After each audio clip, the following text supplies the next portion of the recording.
ربنا وابعث فيهم رسولا صدق الله العظيم وصدق رسوله النبي الكريم الأمين إن الله وملائكته يصلون على النبي يا أيها الذين آمنوا صلوا عليه وسلموا تسليما اللهم صل على سيدنا ومولانا محمد وبارك وسلم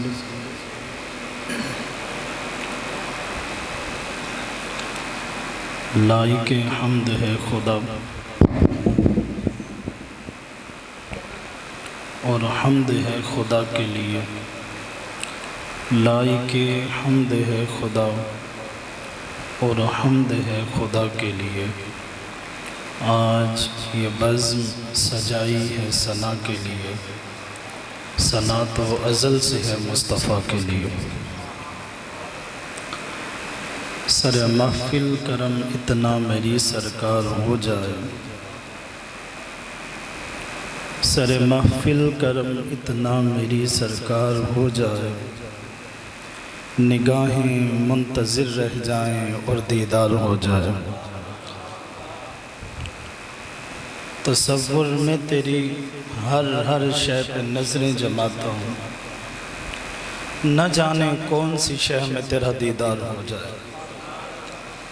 میں غلام مصطفیٰ بن کر بک جاؤں مدینے میں، محمد نام پہ سودا سرے بازار ہو جائے۔ فنا اتنا تو ہو جاؤں میں تیری ذات عالی میں، جو مجھ کو دیکھ لے اسے تیرا دیدار ہو جائے۔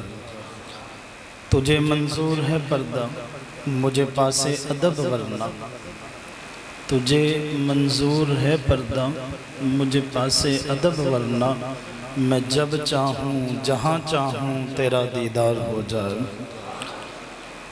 اللہ رب العزت کی حمد و ثنا حضور نبی مکرم شافع امم احمد مجتبی جناب محمد مصطفیٰ صلی اللہ علیہ وسلم کی بارگاہ اقدس میں درود و سلام کا نذرانہ عرض کرنے کے بعد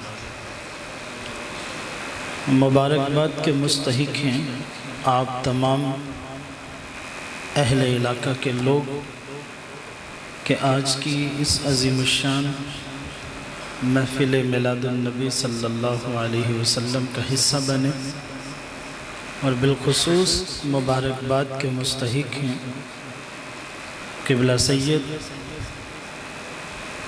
شاہ صاحب ذوالقرنین حیدر شاہ صاحب اور ان کے خاندان کی وہ مقدس ہستیاں جن کی جد و جہد اور کاوشوں کا یہ نتیجہ ہے۔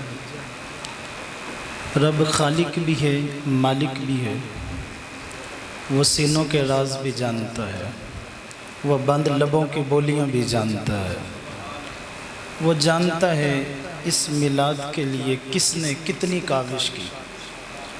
بارگاہ ازدی میں دعا گو ہوں خالق کائنات ایک ایک فرد کی کاوش کو قبول کرتے ہوئے اپنی شان کے لائق اجر عطا فرمائے۔ جو مہمان دور و نزدیک سے چل کر تشریف لائے، بالخصوص علماء کرام جو سٹیج کی زینت ہیں، یہ ہمارے سروں کے تاج ہیں،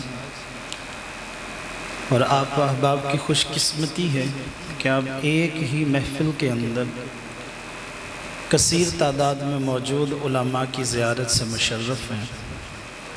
رب کائنات سب کا آنا قبول فرمائے۔ خانہ ذہن میں تمام کے نام تو مستحضر نہیں، لیکن وہ رب جانتا ہے، ہر ایک کی حاضری کو قبول فرمائے۔ اللہ رب العزت نے قرآن مجید کے اندر ارشاد فرمایا ربنا وابعث فیہم رسولا، یہ اصل میں حضرت ابراہیم کی دعا ہے۔ حضرت ابراہیم علیہ السلام کی طرف حکم ہوا کہ اے میرے خلیل میرے گھر کو تعمیر کیجئے، کعبۃ اللہ کو تعمیر کیجئے۔ یہ بات یاد رہے، حضرت ابراہیم علیہ السلام کا اصل وطن جو ہے وہ فلسطین ہے، اور حضرت ابراہیم کے دو بیٹے ہیں، ایک کا نام حضرت اسحاق ہے، دوسرے کا نام حضرت اسماعیل ہے۔ حضرت ابراہیم کی طرف حکم ہوا میرے گھر کو تعمیر کیجئے۔ پہلے حکم ہوا کہ بیٹے اسماعیل کو اور حضرت حاجرہ اپنی زوجہ کو وادی غیر ذی زرع کے اندر چھوڑ آئیے، مکہ کے اندر چھوڑ آئیے۔ حضرت ابراہیم ایک مرتبہ چھوڑ کے آئے، دوسری مرتبہ پہنچتے ہیں تو زمزم کا کنواں جاری ہے۔ یہ برکتوں والا گھرانہ ہے۔ تو حکم خداوندی ہوا ایک آزمائش کے بعد کہ اے میرے خلیل میرے گھر کو تعمیر کیجئے۔ حضرت ابراہیم نے کعبۃ اللہ کی تعمیر کی۔ حضرت اسماعیل والد گرامی کے معاون بنے۔ اب دستور یہ ہے جب مزدور مزدوری کر لیتا ہے پھر اس کو اس کی اجرت بھی عطا کی جاتی ہے۔ میرے نبی کا فرمان بھی ہے جب مزدور مزدوری کر لے تو پسینہ خشک ہونے سے قبل اس کی اجرت عطا کر دو۔ پسینہ خشک ہونے سے قبل اس کی اجرت ادا کر دو۔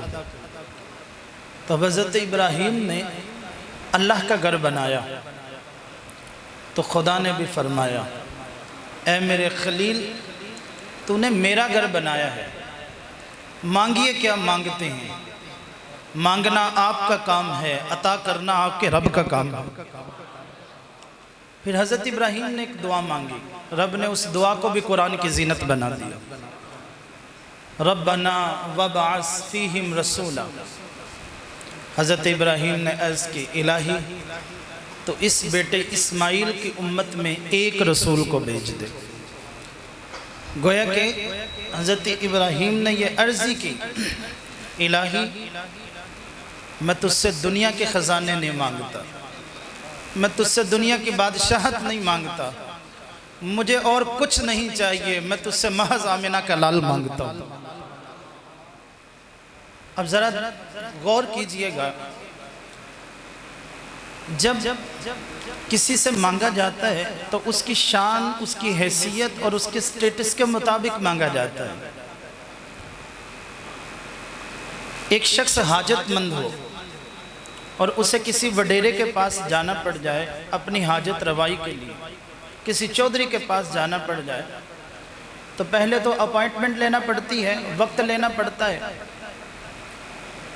اور اتنے تو نخرے شاید کہ چودھری صاحب کے نہیں ہوتے، اتنے نخرے تو شاید کہ وڈیرے کے نہیں ہوتے جتنے نخرے منشی کے جھیلنا پڑتے ہیں۔ اور اگر وقت مل جائے اور بندہ پہنچ بھی جائے اور جا کر کہے کہ مجھے 100 روپے کی ضرورت ہے، تو آپ کیا سمجھتے ہیں وہ وڈیرا یا چودھری خوش ہوگا؟ وہ تو یہ کہے گا کہ یار کم از کم اپنی اوقات کو نہ دیکھتا، میری حیثیت کی لاج رکھ لیتا اور مجھ سے میری شان کے مطابق تو مانگتا۔ 50 مانگنے ہوتے تو گلی میں بھی کسی سے مانگتا تو تجھے دے ہی دیتا، تو میری شان کے لائق تو مانگتا۔ اب حضرت ابراہیم کس سے مانگ رہے ہیں؟ خالق کائنات سے۔ موقع تھا، اپرچونٹی تھی، اور پیغمبر یہ جانتا ہے، ہمارا عقیدہ ہے کہ پیغمبر اطلاع علی الغیب ہوتی ہے اسے۔ حضرت ابراہیم جانتے تھے فلسطین میں موجود جو بیٹا ہے اسحاق، رب اسے یہ شان عطا کرے گا کہ اس کی نسل میں 18,000 انبیاء کو مبعوث فرمائے گا۔ 18,000 یار ایک معنی رکھتا ہے، اور ہوں بھی انبیاء۔ ہماری نسل میں اگر ایک ولی گزر جائے تو صدیوں تک یاد رکھا جاتا ہے، تو جس نسل میں 18,000 پیغمبر ہوں۔ اب حضرت ابراہیم کے لیے موقع نہیں تھا، برابری ہی کر لیتے کہ الہی ادھر بیٹے کو 18,000 دینے ہیں، دوسرے بیٹے کو بھی 18,000 ہی عطا کر دے۔ لیکن دعا مانگی الہی میں تجھ سے ایک رسول مانگتا ہوں۔ اب ذرا اس آیت کو ہم لغت کے اعتبار سے دیکھتے ہیں تو رسولن کے اوپر 2 زبریں ہیں، اور دو زبریں عربی کے اندر مختلف معنی کو بیان کرنے کے لیے آتی ہیں۔ ان میں سے ایک معنی یہ ہے کہ دو زبریں شان بیان کرنے کے لیے آتی ہیں۔ گویا کہ اب معنی یہ ہوگا کہ الہی میں تجھ سے بیٹے اسحاق کی طرح 18,000 نہیں مانگتا، میں تجھ سے ایک مانگتا ہوں، ایسا مانگتا ہوں جو 18,000 تو کیا 1.25 کے اوپر فضیلت اور شان والا ہو۔ ایک دینا، ایسا دینا جو فضیلت اور شان والا ہو۔ یار کتنی دعائیں ہوتی ہیں بندہ رب سے مانگتا ہے، اور دعا کی قبولیت کا اظہار جو ہے وہ بسا اوقات ہوتا ہے، بسا اوقات نہیں ہوتا۔ یہاں پر رک کے یہ بات بھی واضح کرتا چلوں کہ ہم لوگ کئی مرتبہ اپنی زبان کے اوپر یہ شکوہ دہرا رہے ہوتے ہیں، یار بڑی دعائیں مانگی رب سے، قبول نہیں ہوئی۔ یہ یاد رکھیے، علماء کا اتفاق ہے اس بات پر کہ تم جب بھی رب سے ہاتھوں کو اٹھا کے مانگتے ہو، وہ کبھی بھی تمہارے ہاتھوں کو خالی واپس نہیں کرتا۔ اب فرق یہ ہے، دعا کی قبولیت کا اظہار مختلف طریقوں سے ہوتا ہے۔ بس اوقات فوری طور پر دعا کی قبولیت کا اظہار ہو جاتا ہے، بس اوقات سالوں لگ جاتے ہیں۔ وہ رب ہے، وہ جانتا ہے کہ کب کس کو کتنا عطا کرنا ہے۔ اور بس اوقات فرمایا کہ ایسا بھی ہوتا ہے کہ زندگی میں دعا قبول ہی نہیں ہوتی، اس کا اظہار ہی نہیں ہوتا۔ فرمایا بندہ مومن پریشان نہ ہو، قیامت کا دن ہوگا، نفسا نفسی ہوگی، رب کائنات دعاؤں کو نکال کے سامنے رکھ دے، اور بندہ خواہش کا اظہار کرے گا کہ الہی جو دنیا میں بھی دعائیں قبول ہوئیں، کاش کہ وہ قبول نہ ہوتی، اجر مجھے آج ہی عطا کر دیا جاتا۔ تو دعا جو ہے وہ تو قبول ہوتی ہے، لیکن اظہار کبھی ہوتا ہے کبھی نہیں ہوتا۔ تو یہ تو حضرت ابراہیم کی دعا تھی، ربنا وابعث، الہی تو بھیج دے۔ اور لوگ یہ کہہ سکتے تھے کہ یار پتہ نہیں قبولیت کا اظہار ہوا یا نہیں ہوا، رب نے اس کو بھی قرآن کی زینت بنا دیا۔ سورہ جمعہ کے اندر جواب دیا، فرمایا هو الذی بعث، ابراہیم تو نے جیسا مانگا تھا میں نے ویسا ہی عطا کر دیا، وہ بھیج بھی دیا۔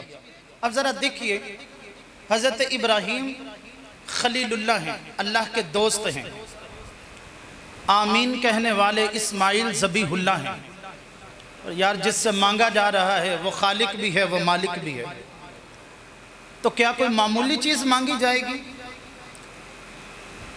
تو چیز بھی تو اعلیٰ مانگی جائے گی۔ گویا کہ حضرت ابراہیم یہ دعا کر رہے ہیں، الہی تو نے اپنا خلیل تو بیچ دیا ہے، اب یہ خلیل ہاتھ اٹھا اٹھا کے دعا مانگ رہا ہے، اپنا حبیب بھی مبعوث فرما دے۔ اور خلیل اللہ حبیب اللہ کو طلب کر رہے ہیں، مانگ رہے ہیں۔ ذرا خلیل اور حبیب میں فرق بھی دیکھ لیجئے، قرآن کیا کہتا ہے کہ خلیل اللہ کسے کہتے ہیں، حبیب اللہ کسے کہتے ہیں۔ تو اگر آپ کا ذوق ہو تو اس معنی کو بیان کریں، وگرنہ پھر آگے بڑھ جاتے ہیں۔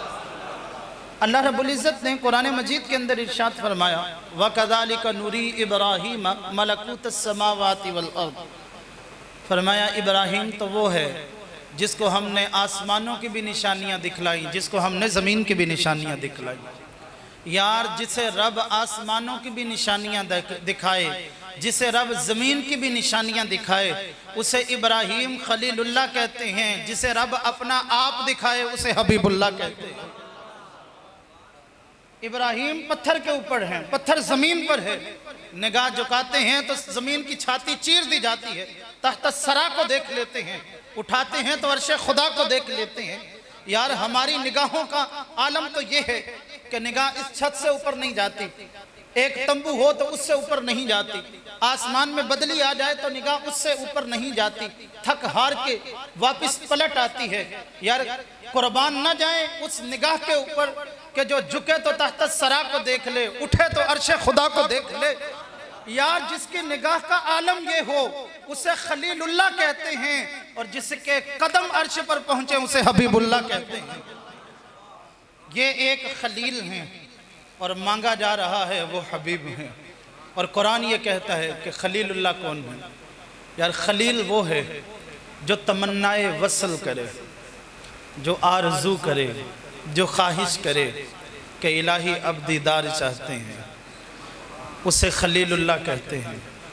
یار جو سویا ہو پھر اٹھایا جائے، پھر براق پہ سوار کروایا جائے، پھر بیت المقدس پہنچایا جائے، پھر انبیاء کا امام بنایا جائے، پھر زمین سے آسمانوں تک پہنچایا جائے، پھر مکان سے لا مکان کی بلندیوں تک اٹھایا جائے، پھر پردوں کو ہٹایا جائے، پھر دیدار الہی کروایا جائے، اسے حبیب اللہ کہتے ہیں۔ وہاں پر آرزو ہے، یہاں پر خدا تمنا کرتا ہے کہ دیدار چاہتے ہیں۔ تو یہ خلیل ہیں، اور جس کو مانگا جا رہا ہے وہ حبیب ہیں۔ اب بات کو سمجھ لیجئے، مانگنے والے عظیم ہیں تو عظیم کو مانگا گیا، شانوں والے کو مانگا گیا، اور پھر رب نے دعا کو قبول فرما لیا۔ اب عقیدے کی بات سمجھ لیجئے، حضرت اسماعیل آپ کی اولاد کے اندر رب نے اپنے محبوب کو مبعوث فرمایا۔ حضرت اسماعیل سے لے کر حضرت عبداللہ رضی اللہ تعالی عنہما تک جو حضور کے آبا ہیں، ان کی تعداد یا 52 ہے یا 62 ہے، اتنے آبا ہیں۔ حضرت ابراہیم نے دعا کب مانگی اور قبولیت کا اظہار دیکھو کتنی پشتوں کے بعد ہوا۔ اب کتنے آبا ہیں؟ 52 ہیں یا 62 ہیں، اور حضور کا فرمان ہے خالق کائنات نے میرے نور کو پاک پشتوں سے منتقل فرمایا ہے۔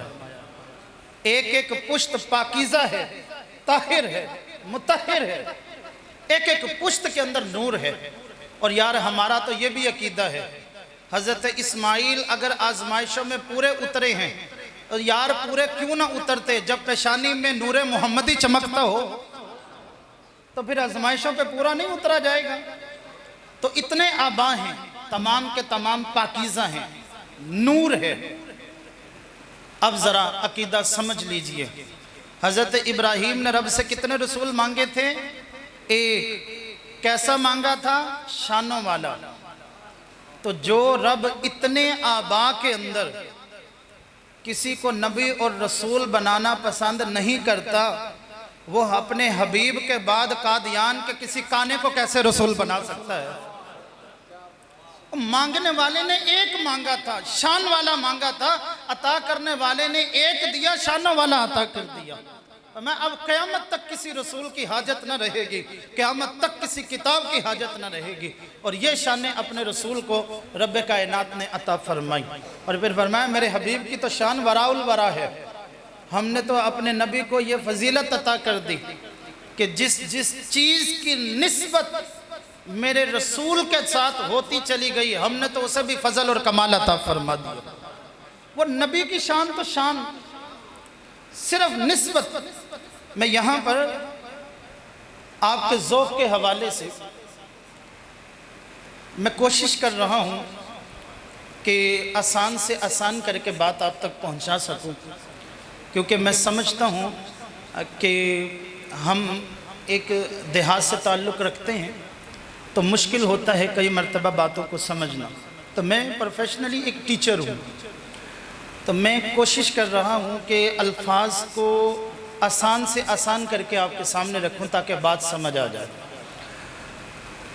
تو ایک بحث ہے موطا امام مالک کے اندر کہ مکہ افضل ہے یا مدینہ افضل ہے۔ افضل تو دونوں ہیں، اصل میں اختلاف اس بات پر ہے کہ مکہ زیادہ افضل ہے مدینہ سے یا مدینہ زیادہ افضل ہے مکہ سے، اس میں اختلاف ہے۔ اور اگر ان صفحات کو باہر نکال لیا جائے تو ایک کتاب بن سکتی ہے اس بحث کی۔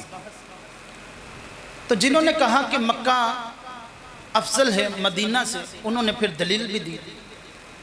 دلیل یہ تھی کہ نبی علیہ السلام نے ارشاد فرمایا جو شخص مسجد حرام کے اندر 2 رکعت نفل نماز ادا کرتا ہے، خالق کائنات اسے اجر 1,00,000 نمازوں کا عطا فرماتا ہے۔ اور پھر حضور کا فرمان ذیشان، جو شخص مسجد نبوی میں 2 رکعت نماز نفل ادا کرتا ہے، خالق کائنات اسے اجر 50,000 نمازوں کا عطا فرماتا ہے۔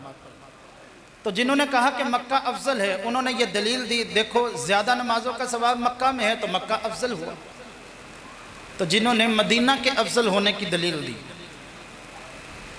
تو کہا کہ حضور نے جب اپنے اصحاب کے ساتھ مکہ سے مدینہ کی طرف ہجرت کی، صاحبوں جب حضور کے اصحاب حضور کے ساتھ ہجرت کر رہے ہیں، ذرا تصور تو کر کے دیکھیے، رونگٹے کھڑے ہو جاتے ہیں۔ آپ سے کہا جائے کہ خاندان کو بھی چھوڑنا ہے جو کافر ہیں، اپنے کاروبار کو بھی چھوڑنا ہے، اپنی جائیدادوں کو بھی چھوڑنا ہے، اور آگے آپ کو خبر بھی ہو کہ جہاں جانا ہے خاندان بھی نہیں ہے، کاروبار بھی نہیں ہے، جائیدادیں بھی نہیں ہیں، محض اللہ کے دین کی خاطر تم نے چھوڑا، حضور کی وفا کی خاطر تم نے چھوڑا۔ تو رب نے بھی قرآن میں پھر حوصلہ افزائی فرمائی، فرمایا وَمَن يُهَاجِرْ فِي سَبِيلِ اللَّهِ يَجِدْ فِي الْأَرْضِ مُرَاغَمًا كَثِيرًا وَسَعًا، فرمایا تم خالصتاً اللہ کے راستے میں خلوص کے ساتھ نکل آؤ، رب بہترین اسباب بھی پیدا فرمائے گا، تمہارے رزق میں برکتیں بھی پیدا فرمائے گا۔ تو وہ اصحاب جب حضور کے ساتھ چھوڑ کے سارا کچھ مدینہ کے اندر پہنچتے ہیں، مدینہ کا پرانا نام کیا ہے؟ یثرب، بیماریوں کا شہر، کہ وہاں پر بیماری ہی بیماری ہے، لیکن یہ تب تک تھی جب تک حضور وہاں پر موجود نہ تھے۔ جب حضور تشریف لے آئے پھر فرمایا اب تو مدینہ کی خاک کے ایک ایک ذرے کے اندر رب نے شفا رکھی ہے۔ حضور اپنے اصحاب کے ساتھ ایک مرتبہ کسی سفر سے واپس تشریف لا رہے تھے مدینہ المنورہ کے اندر، تو جب گھوڑوں کے سموں کی گھوڑوں کے ٹانگوں کی جو ٹاپ تھی اس سے گرد اٹھی، صحابہ نے اپنے اپنے کپڑے اپنے اپنے رومال اپنے چہرے کے اوپر رکھ لیے۔ جب حضور نے دیکھا تو فرمایا اے میرے صحابہ ان کپڑوں کو منہ سے نیچے اتار لو، تم نہیں جانتے رب نے مدینہ کی خاک میں بھی شفا رکھی ہے۔ حضور کے ساتھ صحابہ مدینہ میں پہنچتے ہیں تو صحابہ کی طبیعتیں خراب ہونے لگتی ہیں اور عرض کرتے ہیں حضور کی بارگاہ میں آ کر اے اللہ کے رسول دعا کیجئے رب اپنا کرم فرمائے۔ یار ذرا عقیدہ سمجھتے جائیے، مجھے نہیں لگتا کہ ایک ایک بات آپ کو سمجھانا پڑے گی، رب نے شعور بخشا ہے۔ یار صحابہ ڈائریکٹ رب سے نہیں مانگ سکتے تھے، حضور کی بارگاہ میں آئے اور آ کر عرض کی حضور آپ دعا کے لیے ہاتھ اٹھائیے، اور بتلایا کہ جب رب کا پیغمبر موجود ہو تو پھر خود بخود رابطے قائم کرنا یہ بھی بے ادبی کہلاتا ہے۔ حضور کی بارگاہ میں آئے اور عرض کی، حضور نے دعا کے لیے ہاتھوں کو بلند کر لیا۔ اب یہ ہاتھ کوئی معمولی ہاتھ تھوڑی ہیں یار، ان ہاتھوں کے اٹھنے کی اہمیت جاننی ہو تو حضرت ابو ہریرہ سے بھی پوچھئے۔ حضرت ابو ہریرہ فرماتے ہیں کہ میرا کوئی رشتہ ہی نہیں تھا، نہ کوئی بہن تھی نہ کوئی بھائی تھا، والد گرامی بھی نہ تھے، ایک ہی رشتہ تھا اور وہ رشتہ والدہ کا تھا، میری ماں تھی اور وہ بھی کافرہ تھی۔ حضور کی بارگاہ میں رہتا، جب حضور کی بارگاہ سے اپنے گھر میں آتا تو والدہ جو ہے ان سے حضور کی باتیں کرتا۔ ایک دن والدہ نے بڑی سخت بات کہہ دی اور میرے دل کے اوپر بہت مجھے بڑا غم ہوا، اور میں نے کہا کہ ماں تیری شان بڑی ہے، تیرا مقام بڑا ہے، لیکن میرے حضور کی شان تجھ سے بھی زیادہ ہے۔ اور پھر چہرے کے اوپر غمگینی ہے، آنکھوں میں آنسو ہیں، اور اٹھ کے گھر سے نکل رہے ہیں کہ یار رشتہ اور کوئی نہیں، ایک ماں کا رشتہ تھا آج وہ بھی ٹوٹ گیا، اب آج وہ بھی تعلق جاتا رہا۔ روتے ہوئے گھر سے باہر نکلتے ہیں اور حضور کی بارگاہ میں پہنچتے ہیں، یا یوں کہیے کہ اس کی بارگاہ میں پہنچتے ہیں جو بند لبوں کی بولیاں بھی جانتا ہے۔ اور حضور حضرت ابو ہریرہ کے چہرے کی غمگینی کو دیکھ کر پوچھتے ہیں ابو ہریرہ کیا بات ہے؟ تو عرض کرتے ہیں الہی اے اللہ کے رسول لوگوں کو تو بلا بلا کر نوازتے ہو، ابو ہریرہ کی ماں کے لیے بھی دعا کر دیجئے۔ حضور نے دعا کے لیے ہاتھوں کو اٹھایا اور دعا مانگی، اللہم اہدی ام ابی ہریرہ، الہی ابو ہریرہ کی ماں کو بھی ہدایت عطا کر دے۔ حضرت ابو ہریرہ مجلس سے اٹھے، دوڑ لگا دی، راستے میں کسی نے کلائی پکڑ لی اور کہا کہ ابو ہریرہ کہاں بھاگے جاتے ہو، کبھی تمہیں اس طرح دوڑتے نہیں دیکھا۔ تو آپ نے جواب دیا، فرمایا چھوڑ دو، دیکھنا چاہتا ہوں ابو ہریرہ پہلے پہنچتا ہے یا نبی کی دعا پہلے پہنچتی ہے؟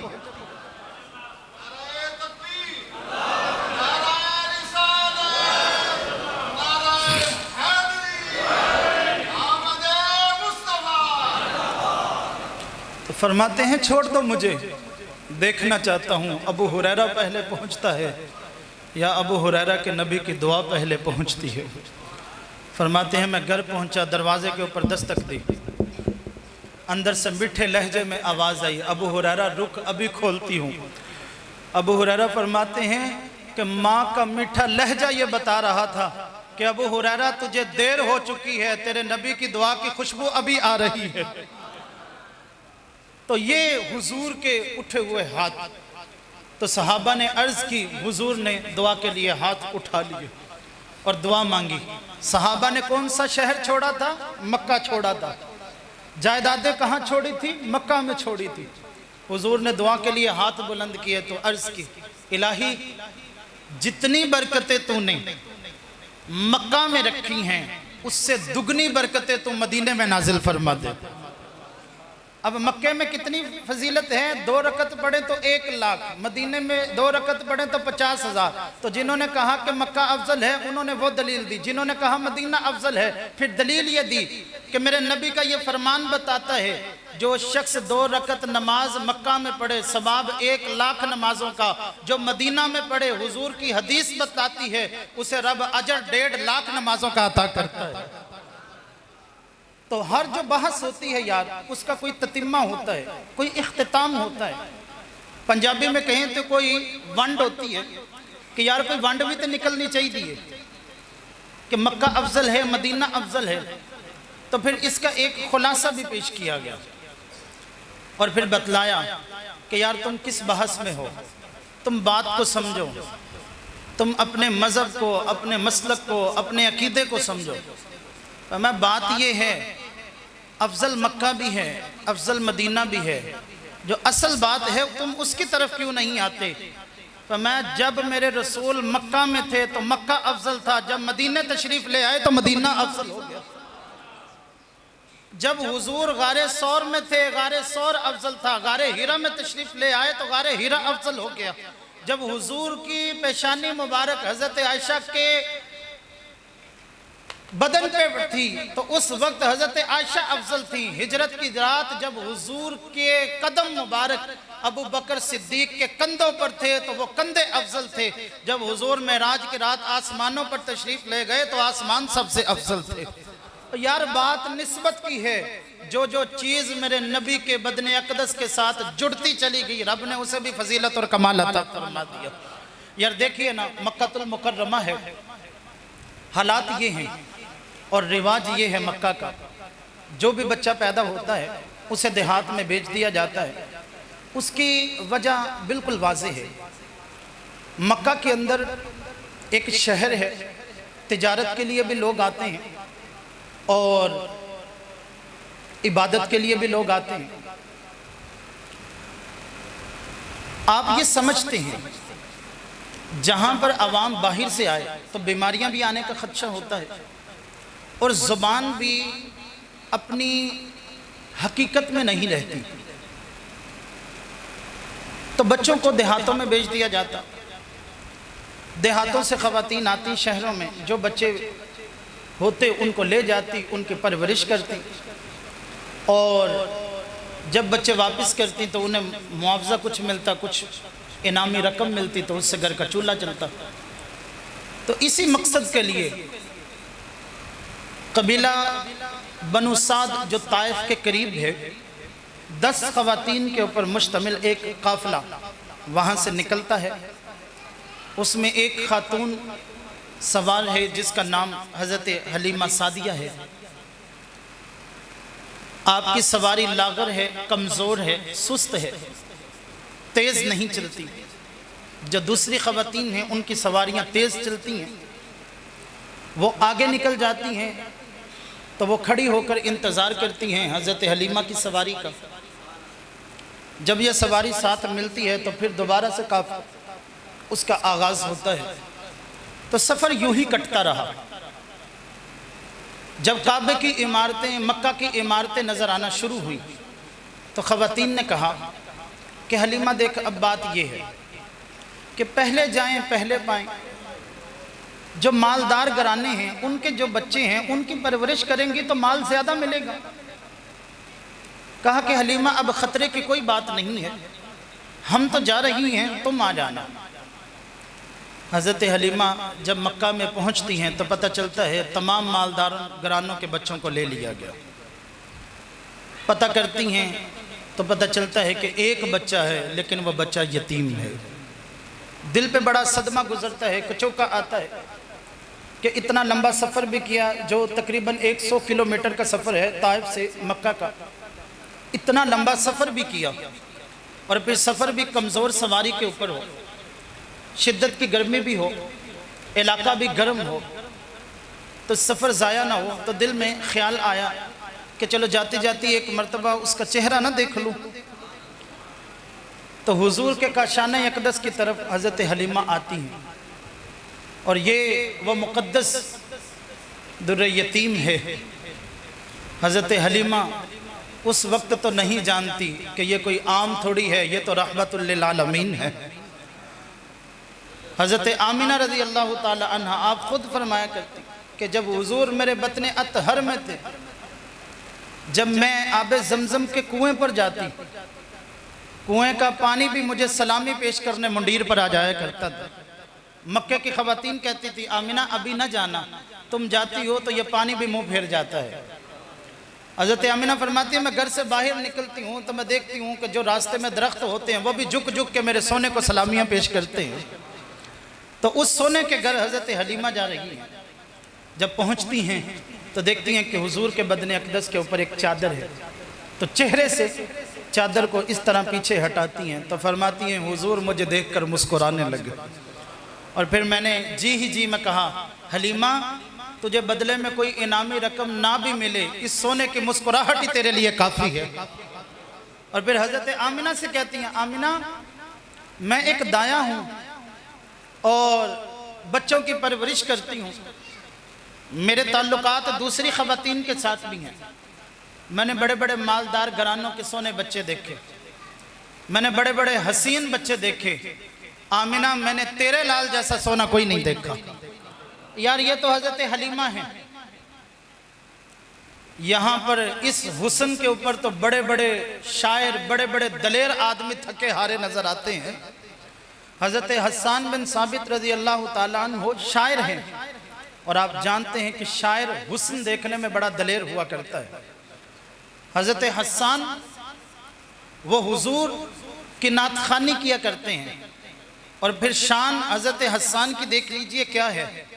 بخاری شریف کی حدیث مبارکہ ہے عن عائشہ قالت کان رسول اللہ صلی اللہ علیہ وسلم یدعو لحسان منبرا فی المسجد یقوم علیہ قائما او یفاخر او ینافع ویقول ان اللہ یؤید حسان بروح القدس ما نافح او فاخر عن رسول اللہ صلی اللہ علیہ وسلم۔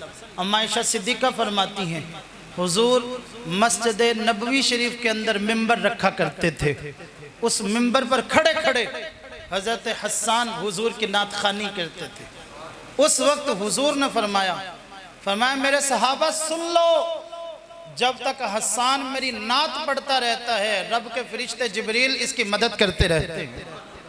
یار جس شاعر کی شان یہ ہو وہ جب حسن بیان کرے گا تو کمال نہیں کرے گا، لیکن حضرت حسان بھی فرماتے ہیں کہ مجھ سے حضور کا حسن دیکھا نہیں جاتا تھا۔ یار حضور کے صحابہ کی تعداد کتنی ہے؟ تقریباً 1,45,000 کے قریب ہے حضور کے صحابہ، اور جن صحابہ نے حضور کا حسن بیان کیا ان کی تعداد اتنی ہے کہ آپ ہاتھ کی انگلیوں کے پوروں پر ان کو گن سکتے ہیں۔ اور پھر صحابہ نے وجہ خود بیان کی اور بتلایا کہ ہماری آنکھوں میں اتنی طاقت ہی نہ تھی کہ ہم حضور کے چہرے کے جلووں کو برداشت کر سکتے۔ حضرت حسان فرماتے ہیں میں نے تو ایک طریقہ ڈھونڈ لیا تھا، میرے پاس تو ایک ٹرک تھا حضور کے حسن کو دیکھنے کا، اور میں وہ طریقہ یہ تھا میں تو اپنے چہرے کے اوپر ہاتھ رکھ لیتا اور اپنے ہاتھ کی انگلیوں کی اوٹ سے حضور کے چہرے کے جلووں کو دیکھتا، اور مجھے خوف ہوتا کہ اگر میں ہاتھ کو نیچے اتار لوں تو میری آنکھوں کی کہیں بینائی ہی ختم نہ ہو جائے۔ تو وہ جب حضور کے حسن کو بیان کرتے ہیں تو فرماتے ہیں وَأَحْسَنُ مِنْكَ لَمْ تَرَ قَطُّ عَيْنِي، حضور میں نے آج تک آپ جیسا حسین نہیں دیکھا۔ یار یہاں پر رک کر میں ایک سوال بھی کرنا چاہوں گا، ذہنوں میں یہ سوال آتا ہے حضرت حسان کی عمر ہی کتنی ہے؟ آپ کی عمر جو ہے وہ 120 برس سوئی تاریخ کے اور آگ پلٹ کے دیکھیے، 60 سال جہالت میں اور آخری 60 سال نور ایمان سے دل کو روشن کیا۔ تو بندہ یہ سوال کرے یار حسان تو نے ساری دنیا دیکھ لی تھی جو یہ دعویٰ کر دیا اتنا بڑا کہ میں نے حضور سے بڑھ کر کوئی سونا نہیں دیکھا؟ کیا حضرت حسان نہ جانتے تھے رب نے اس دنیا میں یوسف جیسے شہزادے بھی تو پیدا کیے؟ تو حضرت حسان نے قیامت تک آنے والے لوگوں کے ذہنوں میں اٹھنے والے سوال کا جواب دیا، فرمایا وَأَجْمَلُ مِنْكَ لَمْ تَلِدِ النِّسَاءُ، اور میری آنکھ دیکھتی ہی کیسے، کسی ماں نے آج تک ایسا جنم ہی نہیں لیا۔ اور یار کوئی فلک تے رہ یار گیا، کوئی سدرہ تے جا ہار گیا، ایک کالیاں زلفاں والا سی جڑا عرش تو ہی لنگ پار گیا۔ لکھاں آئے زمانے تے محبوب خدا جیا کوئی نہیں، لکھاں سونے بن بن بندے نے او دی خاکے پا جیا کوئی نہیں۔ اور اعظم چشتی کہتے ہیں تو اجے میرا یار نے ڈٹھا، جنہوں ویکھ کے چن شرماوے، ادھی راتی دن چڑھ جاوے، جیو رخ تو نقاب ہٹاوے، جیو نکلے سیر کرن نو سارا گلشن سیس لواوے، نلے درتی لف لف جاوے، جیو رکھے ہاتھ پھلاں وچ ہاتھ پھلاں تو ود جاوے۔ اعظم ایڈا سونا ماہی مینوں کدرے نظر نہ آوے۔ اور میرے امام فرماتے ہیں زمین و زمان تمہارے لیے، مکین و مکان تمہارے لیے، چنین و چنا تمہارے لیے، بنے دو جہاں تمہارے لیے، آقا دہن میں زباں تمہارے لیے، بدن میں ہے جہاں تمہارے لیے، ہم آئے یہاں تمہارے لیے، اٹھے بھی وہاں تمہارے لیے۔ تمہاری چمک تمہاری دمک تمہاری جھلک تمہاری مہک، زمین و فلک سماک و سمک میں سکہ نشان تمہارے لیے۔ جنا میں چمن چمن میں سمن سمن میں بھبن بھبن میں دلہن، سزائے محن پہ ایسے منن، یہ امن و امان تمہارے لیے۔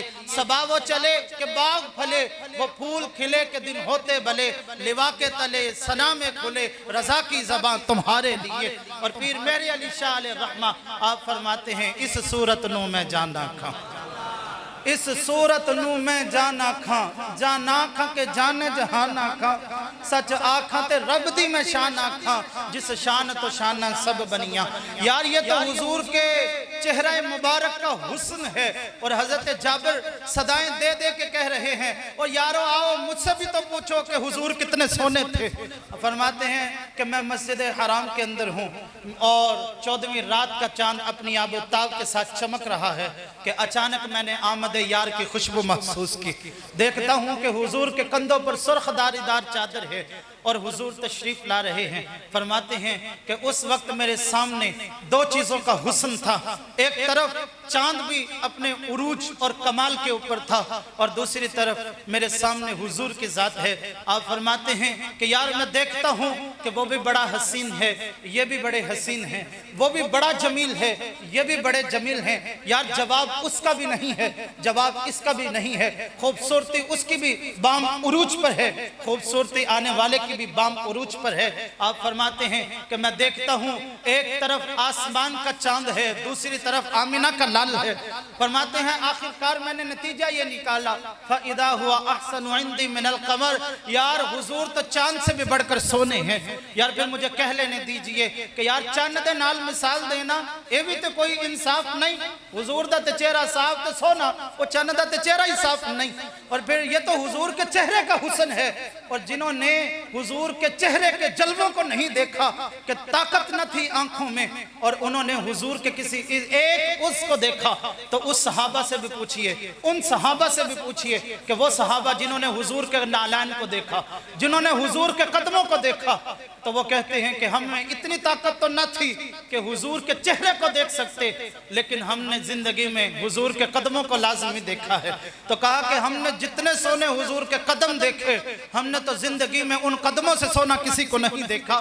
یار پھر ذرا کیا یہاں پر بھی کہہ لینے دیجئے کہ قدموں میں زمین کو، قدموں میں جبی کو رہنے دو، چہرے کا تصور مشکل ہے، جب چاند سے بڑھ کر ایڑی ہے تو رخسار کا عالم کیا ہو۔ یار یہ حسن ہے۔ حضرت حلیمہ کہتی ہیں آمینہ میں نے تیرے لال جیسا سونا نہیں دیکھا، اور حضرت حلیمہ حضور کو لے کر روانہ ہوتی ہیں۔ اب وہ قافلہ نکل چکا ہے، سواری سست ہے، کمزور ہے، لاغر ہے۔ حضرت حلیمہ جب سواری کے اوپر سوار ہوتی ہیں تو اب سواری کے اندر بھی تندی آ جاتی ہے، یہ بھی چست ہو جاتی ہے، یہ بھی بھاگنے لگتی ہے۔ پھر ایک لمحہ آیا جب یہ سواری نے قافلے کو پا لیا تو قافلے پر سوار خواتین نے کہا حلیمہ کیا بات ہے، تو نے مکہ میں سواری کو تبدیل کر لیا ہے؟ فرمایا نا مکہ میں سواری کو تبدیل نہیں کیا، سواری کے اوپر سوار برکتوں والا ہو چکا ہے۔ فرماتی ہیں گھر پہنچتی ہوں تو پہلے حالات یہ ہیں، بکریوں کے تھنوں میں دودھ نہیں ہوتا۔ جب حضور تشریف لے آئے فرماتی ہیں گھر کے برتن ختم ہو گئے، بکریوں کے تھنوں میں دودھ ابھی بھی باقی تھا۔ یار یہاں پر بات کو سمجھ لیجئے، حضرت حلیمہ ایک دائی ہیں، ایک دایا ہیں، پرورش کر رہی ہیں۔ دیہاتوں میں کتنی اور دایائیں ہوں گی، کتنی اور خواتین ہوں گی جو بچوں کی پرورش کرتی ہوں گی، کسی ایک بھی دایا کا نام آتا ہے حضرت حلیمہ کے علاوہ؟ کسی کا نام نہیں آتا ہوگا۔ رب نے بھی فرمایا حلیمہ تیری نسبت میرے رسول کے ساتھ ہو چکی ہے، چرچے تیرے قیامت تک رہیں گے۔ یار نسبت کو سمجھئے، فرمایا میرے حبیب کی تو شان ورا الورا، ہم نے تو اسے بھی فضیلت اور کمال عطا کر دیا جس کا تعلق میرے رسول کے ساتھ ہو چکا۔ حضرت شیمہ کی بیٹی ہیں جن کا نام، حضرت حلیمہ کی بیٹی ہیں جن کا نام حضرت شیمہ ہے، عمر 15 یا 16 برس ہے۔ حضرت حلیمہ بھی بڑی ہیں، آپ کے شوہر بھی بڑے ہیں، بکریاں چرانے شیمہ ہی جایا کرتی ہیں۔ ایک دن بیٹی کہتی ہے ماں میں تو نہیں جاؤں گی بکریاں چرانے۔ ماں نے کہا بیٹا کیا بات ہے، اگر تم نہیں جاؤ گی تو راستہ اور تو کوئی نہیں ہے، آپشن ہی نہیں ہے۔ تو بیٹی کہتی ہے ماں جی تنگ بہت کرتی ہیں، ایک کو سنبھال کے لاتی ہوں، دوسری نکل جاتی ہے، دوسری کو گیر کے لاتی ہے، تیسری نکل جاتی ہے۔ تو ماں نے کہا بیٹی جانا تو تو نے ہے۔ تو عرض کی امی جان ٹھیک ہے میں جاؤں گی لیکن شرط ہے۔ کہا کیا شرط ہے؟ تو کہتی ہیں کہ امی جان میں جاؤں گی لیکن شرط یہ ہے کہ ساتھ سونے محمد کو بھی لے کر جاؤں گی صلی اللہ علیہ وسلم۔ ماں نے کہا بیٹی کیسی باتیں کرتی ہو، پہلے کہتی ہو کہ بکریاں تنگ کرتی ہیں، اب سونے کو بھی لے جاؤ گی مزید تنگی ہوگی۔ کہا امی جان نہیں بات ایسے نہیں ہے، ایک دن پہلے بھی سونے کو لے کے گئی تھی، اس دن میں نے بڑی عجیب چیزیں دیکھی۔ کہا وہ کیا؟ کہا ماں جس میدان میں بکریوں کو چرا رہی تھی میں نے اس دن دیکھا کہ ہر طرف دھوپ ہی دھوپ ہے، لیکن جہاں پر میں سونے کو لیے پھرتی ہوں آسمان میں ایک بدلی ہے جو مجھ پہ ٹھنڈا سایہ کیے رکھتی ہے۔ اور کہا کہ ماں دوسری بات یہ ہے کہ جب میں عام طور پر بکریوں کو لے کر جاتی ہوں تو بکریاں ادھر ادھر نکل جاتی ہیں، تنگ کرتی ہیں۔ اس دن میں نے یہ دیکھا جب سونے کو لے کر گئی تھی کوئی بکری دور نہیں گئی، تمام بکریوں نے قریب سے چارہ چنا، اور میں سونے کو لے کر بیٹھی تھی، بکریاں بھی آ کر میرے گرد دائرہ بنا کر بیٹھ گئی۔ امی جان میں بھی سونے محمد کے چہرے کو دیکھتی رہی، بکریاں بھی سونے محمد کے چہرے کو دیکھتی رہی صلی اللہ علیہ وسلم۔ یار بہنیں کتنوں کی ہوں گی، لیکن فرمایا شیمہ تیرا تعلق میرے حبیب کے ساتھ ہو چکا ہے، تذکرے اب تیرے قیامت تک رہیں گے۔ تو اس نسبت کو سمجھ لیجئے۔ یار ہماری اوقات یہ کیا ہے، ہم تو سادہ امتی، یہی امتیں جو ہے رب نے باقی بھی انبیاء کو عطا کی۔ حضرت آدم کی تخلیق اور باقی مخلوق کی تخلیق رب نے قرآن میں واضح کر دی۔ پہلا انسان جو بنایا گیا مٹی سے بنایا گیا، پہلے انسان کی تخلیق حضرت آدم علیہ السلام قرآن نے بیان کر دی۔ فرمایا وَلَقَدْ خَلَقْنَا الْإِنسَانَ مِنْ صَلْصَالٍ مِّنْ حَمَإٍ مَسْنُونٍ، فرمایا ہم نے انسان کو بجھے ہوئے گارے کی کھنکتی ہوئی مٹی سے پیدا کیا۔ اور پھر جب انسان کا ڈھانچہ بن گیا کہ پہلے یہ مٹی تھی، پھر پانی ڈالا گیا، پھر کیچڑ بن گیا، پھر کیچڑ پڑا رہا، پھر کیچڑ سے جو ہے وہ حضرت آدم کا مجسمہ بنایا گیا، پھر وہ مجسمہ بڑا رہا۔ وہ مجسمے کی حالت یہ ہے، سورۃ الرحمن ہے، فرمایا خلق الانسان من صلصال کالفخار، حضرت آدم کا پتلا اس طرح کھنکتا تھا جس طرح ٹھکری کھنکتی ہے۔ تو پھر یہ 40 سال تک حضرت آدم کا وجود پڑا رہا۔ پھر رب نے فرشتوں سے فرمایا اے فرشتوں جب میں آدم کی تہذیب کر لوں، جب میں اسے ستھرا کر لوں، وَلَقَدْ خَلَقْنَا الْإِنسَانَ فِي أَحْسَنِ تَقْوِيمٍ، جب میں اسے سونے ڈانچے میں ڈال دوں اور پھر میں اس کے اندر اپنی روح پھونک دوں، تو پھر فرمایا فَسَجَدَ الْمَلَائِكَةُ، فرشتوں میرے شاہکار کے سامنے اپنی پیشانیوں کو جھکا دینا۔ یہ حضرت آدم کی تخلیق ہے جو قرآن نے بیان کی۔ فرمایا یہ پہلا انسان ہے۔ پھر رب نے طریقہ کار جو ہے وہ بدل دیا تخلیق کا، سورۃ الانسان ہے، سورۃ الدہر ہے، دوسری آیت کریمہ ہے اِنَّا خَلَقْنَا الْإِنسَانَ مِن نُطْفَةٍ أَمْشَاجٍ، فرمایا ہم نے انسان کو مرد اور عورت کے ملے ہوئے نطفے سے پیدا کیا۔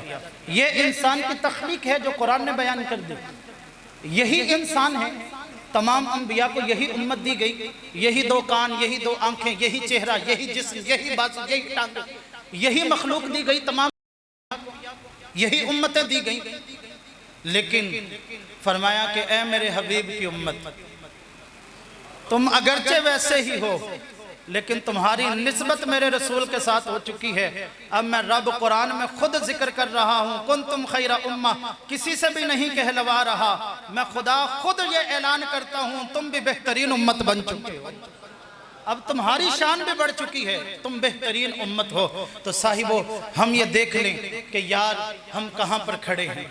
ہم بہترین امت، ہماری نسبت رسول کے ساتھ، ہمارا تعلق رسول کے ساتھ. قربان نہ جائیں اس تعلق کے اوپر، یار باریک نہ جائیں. اور انبیاء جس کے امتی ہونے کی دعائیں مانگتے رہے، انبیاء جس پیغمبر کے آنے کی دعائیں مانگتے رہے، یار ہم قربان نہ جائیں. ہم نے تو کوئی دعا بھی نہیں مانگی، ادھر سے آنکھ کھولی اور ادھر سے مؤذن نے آ کر کان کے اندر یہ مجدہ سنا دیا اور کہ مبارک ہو تجھے تو محمد عربی کا غلام بن کے آیا ہے. یار مبارک نہ، قربان نہ جائیں اپنے مقدر کے اوپر. حضرت موسیٰ رب سے ہم کلام ہونے کے لیے کوہ طور کے اوپر جاتے ہیں اور ہم کلامی کرتے ہیں تو رب کی بارگاہ میں عرض کرتے ہیں، الہی میں نے یہ پڑھا ہے کہ ایک امت ایسی بھی ہوگی جو محض نیت کرے گی تو اسے ثواب عمل کے برابر عطا کرے گا. تو رب نے فرمایا ہاں ایک امت ایسی بھی ہے. تو عرض کرتے ہیں الہی پھر وہ امت مجھے عطا کر دے. تو رب نے فرمایا نا کلیم، وہ امت تجھے نہیں مل سکتی، وہ تو میرے سونے احمد کی امت ہے. پھر عرض کرتے ہیں الہی میں نے یہ بھی پڑھا ہے کہ ایک امت ایسی بھی ہوگی کہ جو عمل تو ایک کرے گی تو اسے اجر 10 کے برابر عطا کرے گا. تو رب نے فرمایا ہاں موسیٰ ایسی بھی امت ہے. تو عرض کی وہ امت نہیں دینی تو یہی امت عطا کر دے. تو رب نے فرمایا نا موسیٰ وہ بھی نہیں مل سکتی، وہ بھی میرے سونے احمد کی امت ہے. یار اٹھائیے نا قرآن. رب فرماتا ہے من جاء بالحسنۃ فلہ عشر امثالہا. رب فرماتا ہے تم میرے پاس ایک نیکی لے کر آ جاؤ، میں رب ہوں، میں اجر تمہیں 10 کے برابر عطا کروں گا. فرمایا کہ اگر تمہارا اخلاص اس سے بھی زیادہ ہوا تو میں تمہاری نیکی بھی بڑھاتا جاؤں گا، تمہارا اخلاص بڑھتا جائے گا. فرمایا میں تمہارا اجر بھی 700 گنا تک بڑھا دوں گا. اور فرمایا کہ اگر تمہارا اخلاص اس سے بھی زیادہ ہوا، تم نے تو نیکی محض اس لیے کی کہ الہی تو رب ہے، میں تیری رضا کے لیے نیکی کرتا ہوں، تو پھر اعلان کر دیا واللہ یضاعف لمن یشاء. فرمایا تم میری رضا کے لیے نیکی کرو، میں بدلہ بھی اپنی شان کے لائق عطا کروں گا. تو فرمایا حضرت موسیٰ پھر عرض کرتے ہیں الہی اگر یہ امت مجھے عطا نہیں کرنی پھر مجھے اس نبی اس سونے احمد کا امتی ہی بنا دے. یار قربان نہ جائیں اپنے اوپر، اپنے مقدر پر کہ ہم نے تو مانگا بھی نہیں، رب نے ہمیں یہ شرف اور اعزاز عطا کر دیا. تو اب یہ جو اعزاز ہے یہ ہم سے کچھ تقاضے کرتا ہے، یہ ہم سے کچھ طلب کرتا ہے. یہ اعزاز ہم سے کچھ ذمہ داریاں، کچھ وفائیں، کچھ عہد جو ہے وہ طلب کرتا ہے. صاحبو اگر ہم حضور کے امتی ہیں، ہماری زبان کے اوپر یہ نعرے ہیں غلامی رسول میں موت بھی قبول ہے. یار اس سے سونا نعرہ نہیں ہو سکتا، لیکن یہ سونا اس وقت ہے جب عملی اظہار بھی ہو. یار وفا کا انداز بھی تو ہونا چاہیے. یار ایک طرف میرے نبی نے فرمایا کہ میری معراج آسمانوں پر جانا ہے اور میرے امتی کی معراج نماز کی ادائیگی کرنا ہے. تو یار میں ذرا دیکھوں تو صحیح، میں اس قابل بھی ہوں کہ میں حضور کا امتی اپنے آپ کو کہہ سکوں. یار میرا دعویٰ کتنا بڑا ہے، غلامی رسول میں موت بھی قبول ہے. یار یہ بہت خوبصورت دعویٰ ہے لیکن عملی جامہ بھی تو پہنانا ہے. اور پنجابی کے ایک شاعر ہیں، ان کا مقولہ ہے کہ محبوب دی گلی دا کتا پونکے، محبوب دی گلی دا کتا پونکے، محب دے دل نو ٹھار نہ پوے، وہ محبت ہی نہیں. یار محبوب کی ایک ایک چیز کو اپنایا جاتا ہے، ایک ایک ادا کو اپنایا جاتا ہے. اور جب حضور نے بھی، جب محبوب بھی حضور جیسا ہو اور جب محبوب بھی ایسا ہو جو رحمت للعالمین ہو، جب محبوب بھی ایسا ہو کہ رب قرآن میں کہے اسوۃ حسنہ، اس کی زندگی تو بہترین نمونہ ہے، تو پھر یار ایک ایک ادا کو اپنانا لیں. اور جب ادا اپنانے کے اوپر اجر بھی بتلا دیا گیا ہو کہ من احب سنتی فقد احبنی ومن احبنی کان معی فی الجنہ، جس نے میری سنت کو اپنا لیا، جس نے میری سنت سے محبت کی اس نے مجھ سے محبت کی، جس نے مجھ سے محبت کی فرمایا کہ وہ جنت میں بھی میری معیت میں ہوگا، وہ جنت میں بھی میرے ساتھ ہوگا. تو یار پھر اس نبی کے ساتھ ہم جو ہے وہ عہد وفا نہ کر لیں، ہم جو ہے یہ عزم نہ کریں کہ ہم حضور آپ کے ساتھ جو ہے آپ کے دین کے ساتھ جو ہے وہ وفا کریں گے۔ صاحب وفا یہ ہے کہ نماز پنجگانہ کی ادائیگی بھی ہو، وفا یہ ہے کہ تلاوت قرآن بھی ہو۔ یار آج تلاوت قرآن زندگیوں سے نکل گئی تو ذہنوں کا سکون جاتا رہا، دلوں کا نور جاتا رہا، ہمارے ذہنوں میں سکون نہ رہا، ہم پریشان ہو گئے۔ تو صاحبو آج ضرورت اس امر کی ہے کہ ہم جو ہے وہ قرآن کو سیکھنے کی طرف آئیں، ہم جو ہے وہ قرآن کو ترجمہ اور تفسیر کے ساتھ پڑھنے کی کوشش کریں۔ ہم بات کر رہے ہوتے ہیں کہ یار قرآن کو پڑھیے، قرآن کو سمجھیے، قرآن کو سمجھنے کی کوشش کیجئے، جبکہ حالات تو یہ ہیں کہ وہ غلام حمدانی کا ایک بڑا مشہور زمانہ شعر ہے، اس نے کہا تھا کہ مصحفی ہم تو یہ سمجھے تھے کہ ہوگا کوئی زخم، مصحفی ہم تو یہ سمجھے تھے کہ ہوگا کوئی زخم، تیرے دل میں تو بہت سا کام رفو کا نکلا۔ ہم تو بات کرتے ہیں قرآن کو سمجھنے کی، یار حالات تو یہ ہیں کہ قرآن تو اوپر سے دیکھ کے پڑھنا نہیں آتا، تو پھر مجھے دیکھنا ہے یار، مجھے غور کرنی ہے، اور پھر خود بھی جو ہے وہ نمازی بننا ہے، اولادوں کو بھی نمازی بنانا ہے، خود بھی قاری قرآن بننا ہے، اولادوں کو بھی قاری قرآن بنانا ہے۔ یہ ہماری ذمہ داری ہے، اٹس یور ریسپانسبلٹی، یار یہ آپ کی ذمہ داری ہے کہ اولادوں کی بھی تربیت کرنا، اولاد کی جو ہے وہ بہترین پرورش کرنا۔ ہمیں بہترین جو لقب دیا گیا اس کی وجہ بھی بتلائی گئی، تأمرون بالمعروف وتنہون عن المنکر، تم تو نیکی کا حکم بھی دیتے ہو، بدی سے منع بھی کرتے ہو۔ تو یہ ہماری ذمہ داری ہے کہ خود جو ہے وہ سراپائے عمل بنے، اولادوں کو بھی اس میدان کے اندر لے کر آئیں۔ وہ کیا کہا تھا کہ یار خود سراپائے نور بن جانے سے کب بنتا ہے کام، تجھے اس ظلمت قدے میں نور پھیلانا بھی تو ہے۔ حق نے کر دی دوہری دوہری خدمتیں تیرے سپرد، خود تڑپنا ہی نہیں اوروں کو تڑپانا بھی تو ہے۔ یہ ہماری ذمہ داری ہے کہ اپنی اولادوں کو جو ہے وہ قرآن سکھائیں۔ اور پھر حضور کا فرمان ذیشان فرمایا من علم ابنہ نظر القرآن غفر لہ ما تقدم من ذنبہ، فرمایا جس نے اپنے بیٹے کو اوپر سے دیکھ کے قرآن پڑھنا سکھا دیا، اوپر سے دیکھ کے، وہ خود سکھایا یا مسجد میں بھیج دیا، مدرسہ میں بھیج دیا، قاری صاحب نے سکھا دیا، فرمایا جس والدین نے یہ کام کر لیا غفر لہ ما تقدم من ذنبہ، رب کائنات اس کے پچھلے سارے گناہوں کو بخش دیتا ہے۔ یہ تو ناظرہ کی فضیلت ہے۔ اور حفظ کے بارے میں فرمایا کہ جس نے اپنے بیٹے کے سینے کو قرآن سے محفوظ کر دیا، فرمایا قیامت کا دن ہوگا، حافظ قرآن جنت میں ہوگا، رب فرمائے گا قرآن کی آیتیں پڑھتا جا، جنت کے زینے چڑھتا جا۔ اور فرمایا والدین سے فرمایا جائے گا، والدین کے بارے میں کہا جائے گا، فرشتوں کو حکم ہوگا کہ حافظ قرآن کے والدین کو ایسا تاج پہنایا جائے جس کی روشنی دنیا کے سورج کی روشنی سے بھی زیادہ ہے۔ تو صاحب ہم یہ عزم کر لیں آج کی اس نشست کے اندر کہ انشاءاللہ یہ آج میلاد النبی کا پروگرام ہے، تو اگر اللہ نے زندگی دی تو اگلے سال کا جو میلاد النبی کا پروگرام ہوگا، اس عزم اور ارادے کے ساتھ یہاں سے اٹھیے کہ میں ایک سال اگر رب نے زندگی دی تو میں اوپر سے دیکھ کر قرآن مجید ایک مرتبہ لازمی مکمل کروں گا۔ اور یہ بھی عزم کر کے اٹھیے کہ اس ایک سال کے اندر 2 پارے 3 پارے یا 4 پارے جتنا آپ سے ہو سکے میں اتنے پارے ترجمہ اور تفسیر کے ساتھ پڑھنے کی کوشش بھی کروں گا، سمجھنے کی کوشش بھی کروں گا۔ تو اس انداز سے جو ہے وہ، اور پھر جب قرآن کو الماریوں سے اٹھائیں تو صاحبوں یوں نہ اٹھا لیا کریں کہ جس طرح کوئی عام کتاب اٹھا رہی ہیں، کوئی تصور باندھا کریں یاد کہ آپ کو قرآن کو ہاتھ لگانے کا بھی لطف آئے۔ جب بھی قرآن پکڑیں تو انداز یہ ہو، سوچ یہ ہو کہ میں اس نسخہ کیمیا کو اٹھا رہا ہوں جو میرے رب نے میرے حبیب کے قلب اطہر کے اوپر نازل فرمایا ہے۔ یار پھر دیکھیے سرور اور لطف نہیں آ جائے گا۔ رب کائنات آج کی ہماری اس نشست کو قبول فرمائے۔ جو دوست احباب دور و نزدیک سے چل کر تشریف لائے، بارے دیگر تمام کا شکر گزار ہوں، اور بالخصوص علماء ذی وقار جو اس آج کی مقدس نشست کا حصہ بنے، اور یہ سید گرانہ، رب کائنات تمام کو اپنی شان کلائی کا اجر عطا فرمائے۔